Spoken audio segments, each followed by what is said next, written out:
হে guys, আমি Swarnanka and welcome to the new episode of my channel. তো এখন আমি ভিডিওতে কিছু সিনেমার বক্স অফিস নিয়ে কথা বলবো। তো প্রথমে কথা বলবো হচ্ছে স্ত্রী টু সিনেমার ডে 23 এর বক্স অফিস নিয়ে। তো স্ত্রী টু সিনেমাটা 23 নম্বর দিনে, মানে 23তম দিনে খুব ভালো কালেকশন করেছিল একটা। সেদিন 4 কোটি 84 লাখ টাকা নেট বক্স অফিস কালেকশন করে স্ত্রী টু, এবং টোটালি কালেকশন হয়েছিল টোটালি মিলে 531 কোটি 27 লাখ টাকা। খুব ভালো কালেকশন ছিল একটা, এবং এই কন্টিনিউটিটা কত দূরে এগিয়েছে সেটা তোমরা সকলেই জানো।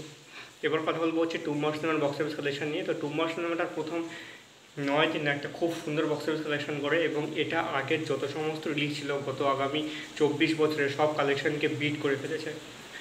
10 নম্বর দিনে এই সিনেমাটা 2 কোটি 59 লাখ টাকার কালেকশন করে। টোটালি কালেকশন হয় 21 লাখ টাকা, 21 কোটি 57 লাখ টাকা। এবং 11 নম্বর দিনে এই সিনেমাটা 1 কোটি 6 লাখ টাকা কালেকশন করে।